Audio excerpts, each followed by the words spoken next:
Hey, what's up? We got all kinds of vegetables here, and we have a pot, which I believe in Japanese is called nabe. So we call it the pot it's called nabe, but when they make the like a kind of a soup and eat it, they just call that nabe. What do you want to eat today? Oh, let's eat nabe. So yeah, that's something to think about. And here are some of the vegetables and meats that we're using. This is called naganegi. Nagai usually means something is long, and negi is usually like a type of an onion. So I don't know what you call this in your home country, like whatever, green onion, spring onion. Maybe it's a leek, I don't know. Anyway, in Japanese it's called naganegi. So like I said, nagai means long, and negi is some kind of onion sort of thing. Tofu, which in English we call tofu, but in Japanese they say more like tofu. Tofu. Ah, that's, Tofu. yes, she's much better at pronouncing it than me. Tofu, because it's got the u in it. Tofu.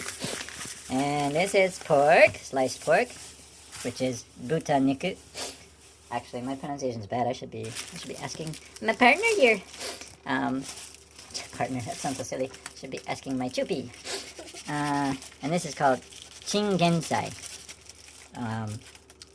I don't know, is this bok choy? I'm not sure. Anyway, called chingensai. It's very tasty. And look at the price. That was only 100 yen, about $1 Canadian, roughly.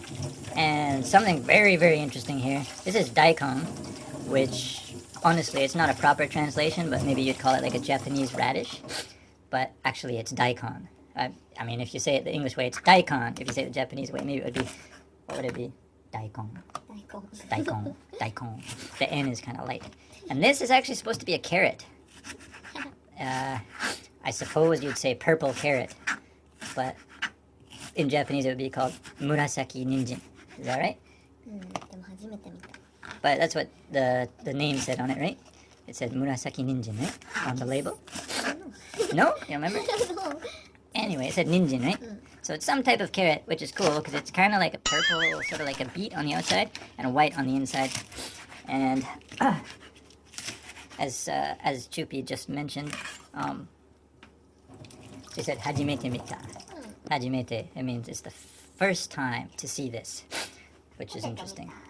Yeah, it kind of looks like a potato. So there you have it. We're going to take all these things and put them in this pot with some water. And alright, so far we've put in the daikon, this white one here. We put in the daikon, and also the, the carrot, the purple carrot?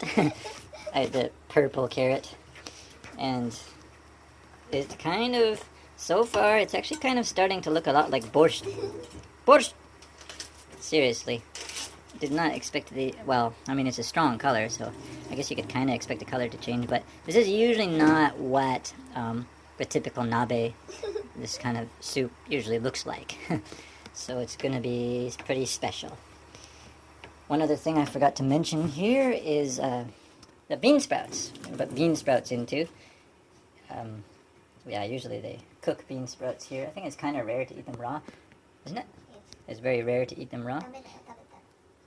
Yeah, she just said that you shouldn't actually eat the raw bean sprouts here, which are called moyashi. Moyashi. Okay, so here we have the end result, and actually this is not what it usually looks like. I mean, it usually looks like this, aside from the color, which is usually a more like a more clear color, obviously. But yeah, I don't know, if you like unique things, you might like to try it. It's really easy. You just like put water and a bunch of veggies in together, and if you can find some of these unique vegetables in your Asian market, it might be worth trying. Something new and exciting.